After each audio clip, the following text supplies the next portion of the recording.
बहुत अरसा पहले एक सल्तनत थी जो चांदी जैसे पहाड़ों और सरगोशी करते जंगलात के दरमियान वाक़ई थी।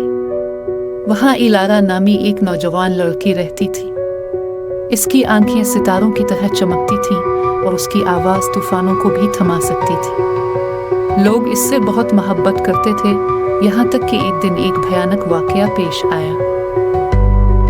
इलारा एक दिन जंगल के किनारे जंगली फूल चुनते हुए बहुत दूर निकल गई।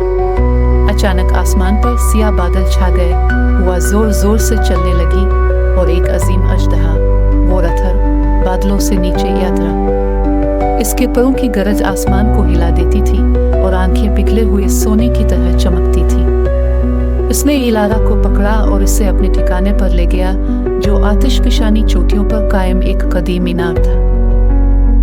दिन हफ्तों में बदल गए। वोरथर अगरचे खौफनाक था, मगर उसने कभी इलारा को नुकसान नहीं पहुंचाया। वो इसे एक कीमती चमकती हुई पत्थर के करीब रखता और पहरे देता जैसे कोई राज छुपा हो। इलारा बहादुर और होशियार थी, वो सब्र से मौका का इंतजार करती रही। सल्तनत में उसकी कैद की खबर फैल गई। कई सुरमा आए, मगर सब नाकाम लुटे। कुछ अजदहे की आग से झुलस गए, कुछ पहाड़ों की बलाओं में खो गए। फिर शहजादा काइल आया। वो ना तो चमकते लिबास में था, ना इसके पास कोई जादुई तलवार थी। वो एक बैल, एक रस्सी और हौसले से भरा दिल लेकर आया। काइल ने बर्फीले पहाड़ पर चढ़ाई की, हाथ छल गए। सांस जमा देने वाली हुआ के बावजूद वो मीनार तक पहुंचा। उसने हमला नहीं किया। उसने एक धन बिजाई, वही लोरी जो इलारा की माँ गाया करती थी, जो बहुत कम लोगों को याद थी। नगमा हुआ के साथ उड़ता हुआ वोरथर तक पहुंचा। वोरथर रुका। मीनार के अंदर इलारा चौंकी। उसने लोरी की आखिरी धन खुद गुनगुनाए।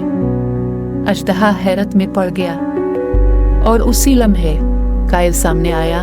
इसकी आंखों में ना खौफ था ना नफरत। ये तुम्हारी कैदी नहीं है, काइल ने कहा। ये तुम्हारी तन्हाई का इलाज नहीं है। वोरथर की आंखों में एक लम्हे को दुख सा आया, जैसे वो बहुत पुराना, बहुत थका हुआ हो। वो पीछे हटा और बगैर कुछ कहे इन्हें जाने दिया। इलारा और काइल ने हाथों में हाथ डाले, पहाड़ से नीचे उतरना शुरू किया। सूरज तुलू हुआ, आसमान सुनहरा हो गया। वो आजाद थी, न तलवार से, न ताकत से, बल्कि किसी के एहसास से। और कहीं ऊंचाई पर वोरथर तन्हा सूरज को देखता रहा और वही लोरी आहिस्ता आहिस्ता गुनगुनाता रहा।